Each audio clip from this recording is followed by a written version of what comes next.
আমরা এই ঈদকে কোরবানির ঈদ বলে থাকি। সবাই বলে কিনা? কিসের ঈদ বলে? কোরবানির ঈদ। বা কোরবানির চাঁদ উঠেছে, বা কোরবানির পশু কিনতে হয়, বা কোরবানির হাটে যাব, বলে কিনা? কোরবানির শব্দটি ফার্সি শব্দ এবং উর্দুতে ব্যবহার হয়ে থাকে। বাংলাতেও ব্যাপক প্রচলন এই কোরবানির শব্দটা রয়েছে।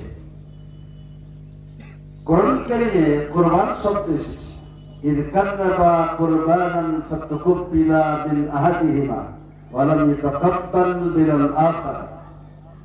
তারপরে হযরত আদম আলাইহিস সালামের প্রথম দুই সন্তান হাবিল এবং কাবিল দুইজনে কোরবানি করেছিল।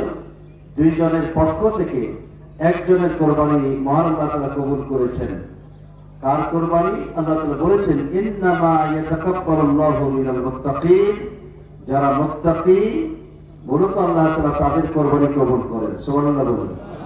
তাহলে মুত্তাকি ছাড়া কোরবানি কবুল হয় না।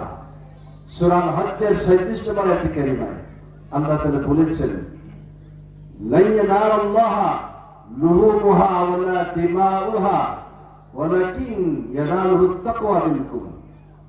মহান আল্লাহ তাআলার কাছে এর রক্ত মাংস পৌঁছায় না, বরং পৌঁছায় তোমাদের পক্ষ থেকে তাকওয়া। কি পৌঁছায়? তাকওয়া। তার মানে আইয়ামে জাহেলিয়া যুগে ওই কুরাইশরা কোরবানি করত, করে এর রক্ত মেখে দিত কাবাঘরের চত্বরে, কাবাঘরের ওয়ালে রেখে দিত। এই সকল বদ্ধ ধারণা থেকে যাতে লোকেরা বেরিয়ে আসতে পারে, এই জন্য আল্লাহ রাব্বুল আলামিন ওহী নাযিল করায় জানাই দিচ্ছেন, রক্ত কষ্ট আল্লাহর কাছে পৌঁছায় না, বরং তোমরা কারা আল্লাহকে ভয় করে এই তাকওয়া নজরা পেশ করতে পারো, মূলত সেটি আল্লাহ তাআলার কাছে পৌঁছায়। ঠিক কিনা?